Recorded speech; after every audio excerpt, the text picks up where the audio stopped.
Hey guys, Steve Samblis here for the Hollywood Fastlane, and we are at ILM in San Francisco, the mecca of movie making magic. And today, we're talking to the director and the cast of Pacific Rim. Check it out.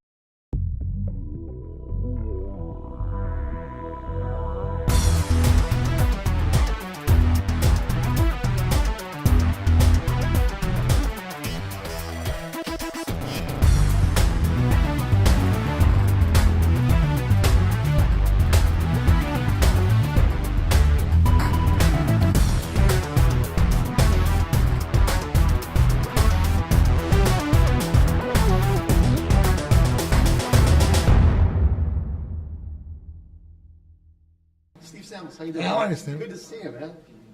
Steve, when you sit down there, if you want to give us your name and outlet. Yes. Steve Samblis, the Hollywood Fastlane. Okay. We toured ILM yesterday and got to hear you. And what an incredible experience this was. And the movie is just so extraordinary. But you said something that really changed my perspective completely. You said something, and to paraphrase, and you can share this how you said it, but something about as technology gets bigger and bigger, it's only as good as the artist. Yes.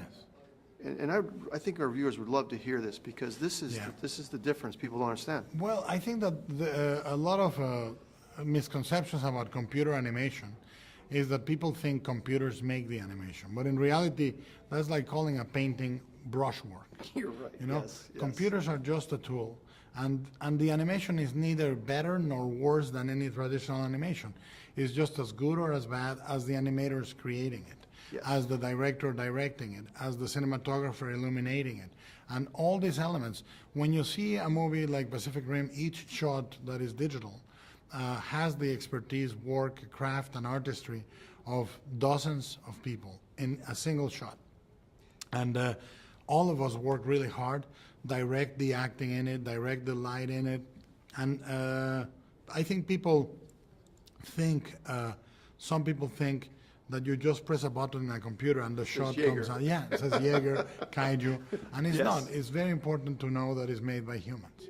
You did something else in this movie that if you pay real attention to it, it's extraordinary. It's the fact that there's not a single shot in this movie that couldn't have been a real shot with a real camera. Am I right? That's correct. Yes. We did, the main defect I find in digital effects shots is that they are too extraordinary. They end up being, the shot that goes from the eye of the character through the window, around the building, to the other building, into Yeah. elevator, down the Yeah. elevator, and then you go out and you see the secretary taking the elevator on the first floor. And you go, it's impossible. Right. So we shot the movie not only with shots that could be made with a real camera, but we shot them incorporating mistakes into them. We bumped the camera, we scratched the lens, we put water in the lens. I remember water in the lens. Go, wait a minute, I can't believe you did that. It's almost, So you're spending $150,000 in one shot. yeah. And then you put water on it. But what this tells to the audience is it tells them this is happening. It was so real, and what really I think was the linchpin of the movie being so successful among many things was the way you were able to translate inside of the Jaeger to the outside.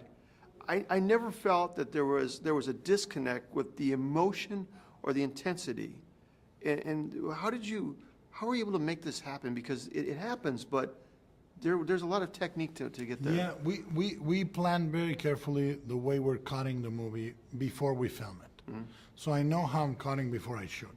Oh. And I know what I'm doing, how many cameras I need to sell the moment, where they're gonna be, how I'm gonna cut it. So the audience feels, for example, the same motion of those two pilots. Yeah. It goes on a straight line from a close-up to a wide to the outside, and the robot is making the same motion. And then on his hand too. Yeah. That was incredible because you actually gave us the fist hitting the Kaimura. Is that how you say it? The kaiju? Yes, kaiju. Yeah, that was amazing. And lastly, was there every one of these kaiju was so incredibly different? Yes. You came from being an animator. You came from this world, of course. Animation and effects. Yeah. Yeah. Was there a certain one of them that you got stuck with? That you just didn't. In the movie? Yeah. The most difficult to design was the crustacean cage.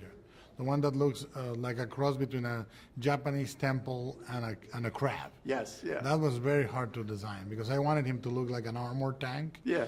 Like a Japanese temple and to have all the hard shell details. It Yeah. was very hard to make. Incredible movie. It is so great. Thank you. Thank you so Thank much. you. for Tell coming. everyone. Oh, I will tell everyone.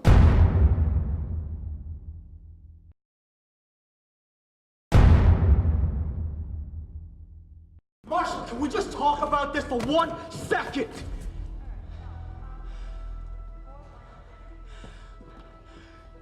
You rescued her. You raised her. You're not protecting her now. You are holding her back.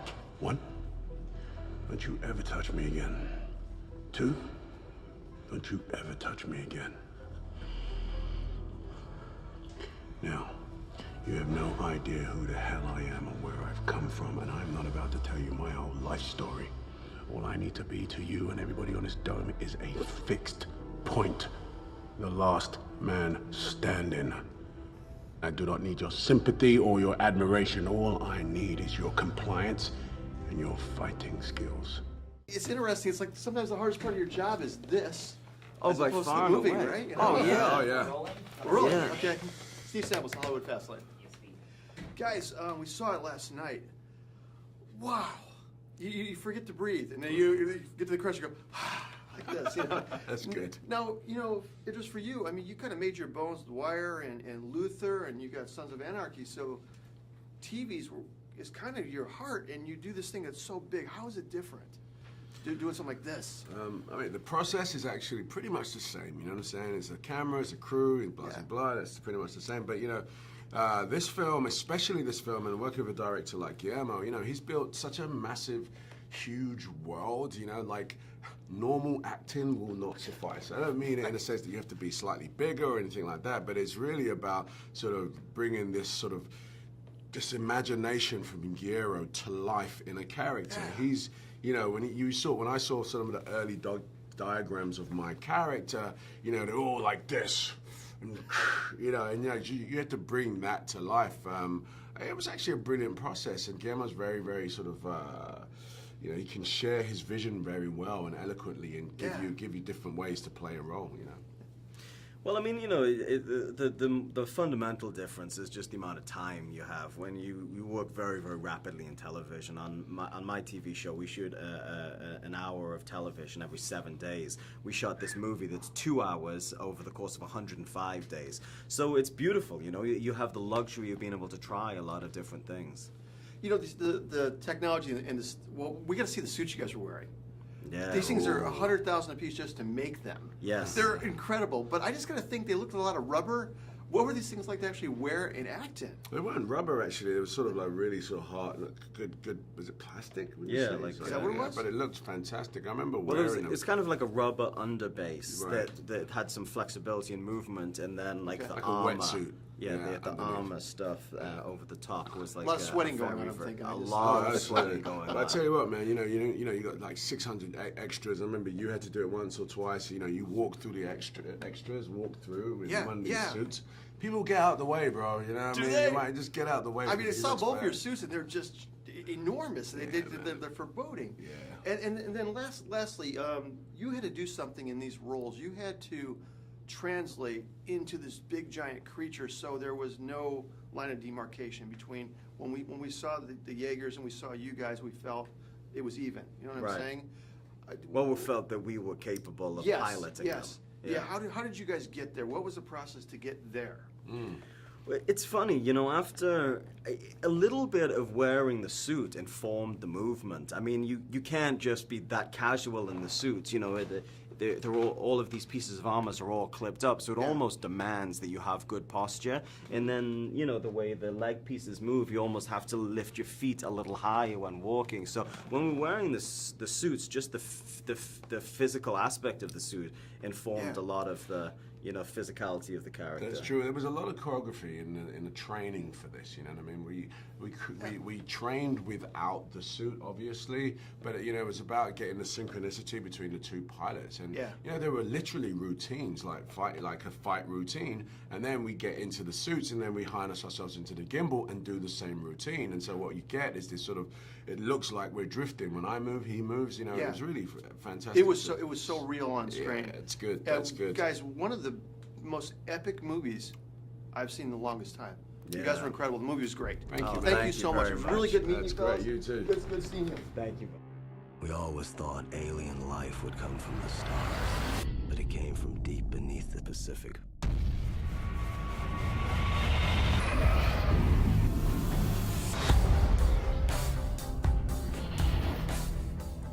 In order to fight monsters, we created monsters of our own. We needed a new weapon. The Jaeger program was born. 2 pilots, our minds, our memories. Nothing. And man and machine become one.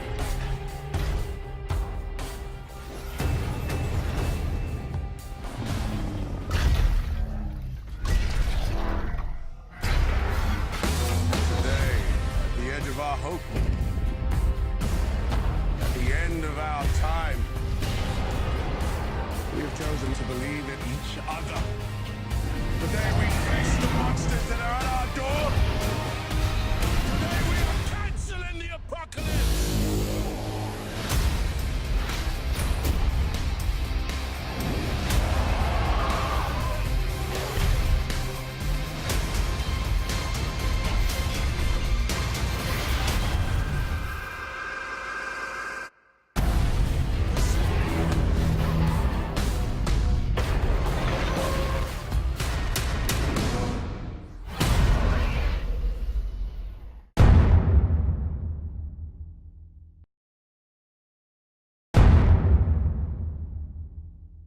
Hey guys, I'm back. We got more interviews coming up, and right behind my right shoulder over here, that little peak of a thing with all the fog, that's the Golden Gate Bridge. This place is amazing. We are still at ILM, loving this place. Check out the rest of the interviews.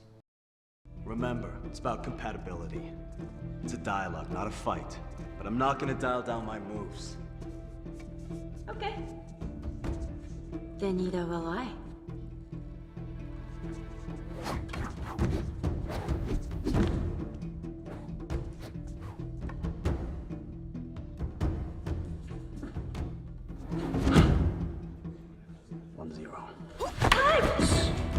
One. Better watch it.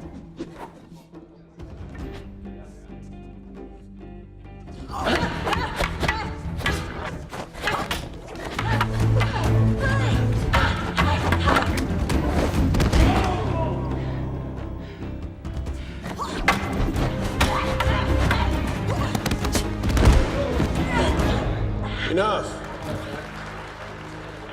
I've seen what I need to see. Me too.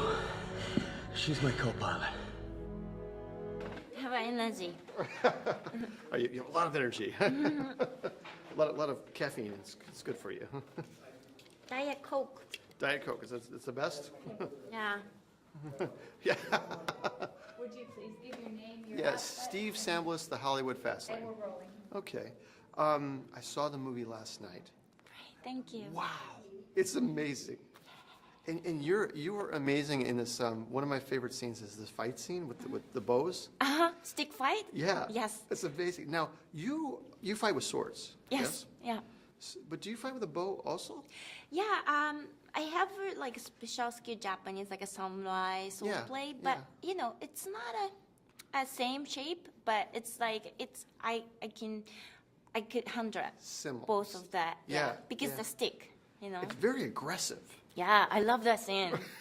No, when you're, I mean, you must have worked on the choreography on this Yes. for many days. Yeah, I would think. Yeah, before shooting, almost 2 months. Yeah, we've been training with the trainer.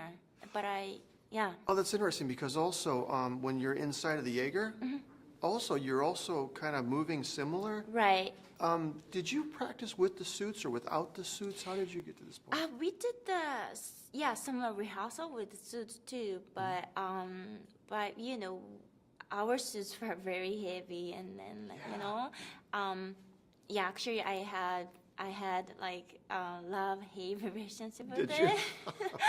But you know, looks cool. Looks you know? really cool, I love yeah, the suits, yeah. but it's hard for me. It's interesting because sometimes in a movie, the costume you wear really helps you define your character. Yeah, it's true. This is one, yes? Yes, this is true. And also, most of the set was real. And then Guillermo made them very like heavy and real. Yeah. Because, my performance would be more like real. Dramatic. Yeah. And just in real. And that was really important because you have to translate what you're doing to the Jaeger on the outside, and there has to be this very perfect flow where it feels that when you're going from the outside to the back in, it's real. Yeah. When you were in the what do you call it, the gizmo where it's moving? Compot. Yeah. Yeah. This is very. It's moving around a lot. It seems like it's very aggressively throwing you around. It is. Is it? Yeah, it's kind of like amusement park ride, know. Okay. And then sometimes I felt really, scared. Really scared. Yeah, but Yeah. when I wore the suits, I Yeah. could be like, okay, I can handle it. Because, Superwoman. Yeah, I was I was a superhero, so I have to do it. And then like I feel like this is a real fight, When you saw the script for the first time, was there any pictures or images to tell you what to expect? No, not at all. So we just beginning of the shooting, Guillermo showed me some storyboard. So, and then I saw that and wow, it's so cool. Amazing. Tell me about Guillermo lastly. As working with him as a director, how is he different than other, because you've done many movies. Yeah. But how is he different than other directors you've worked with? I love him because, he is such a loving person, and also when my performance was good, he would get so happy. Like, Wow. Rinko, great, awesome, I love it. Kind of like that. That motivated me work harder, Yes. I just want to make his happy. Yeah. And so there's no director like Guillermo. The movie is incredible. You were incredible. And I really appreciate you talking to us. Thank you so much. Thank It you was so much. Very nice to meet you. I believe that kaiju bone powder is $500 a pound. What do you want? I need to access a kaiju brain. Completely intact. No. The skull plate is so dense that by the time you drill into The it... brain's rotted away, but I'm talking about the secondary brain. Now, we both know that the kaiju are so large they need two brains to move around like a dinosaur. I want to get my hands on that. What the hell do you want a secondary brain for anyway? I mean, every part of the kaiju cells. Cartilage, spleen, liver, even the crap. But the brain, too much ammonia. So what's the deal, little fella? Well, that's classified. So I couldn't tell you, even if I wanted to.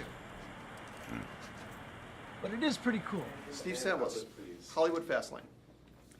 Yeah, guys, we saw the movie last night, and when the movie finished, there was people, both movie people and people just seeing the screening, burst out in applause.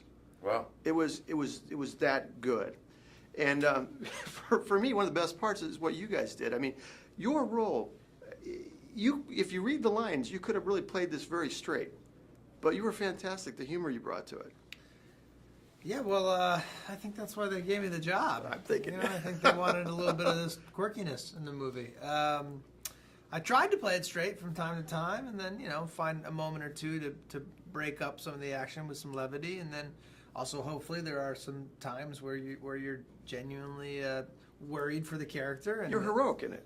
Well, Especially that one scene. You absolutely thank were. 100%. We went to ILM yesterday and toured the facilities and saw how they actually made the movie. When you guys are actually working on the movie, are they showing you kind of what the scenes are going to look like, or where are they in the process with that?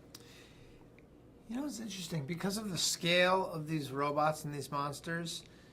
At times it was like two different films for me, where we're down here and we're actually doing our movie sort of separate of the monsters, a large part of the movie.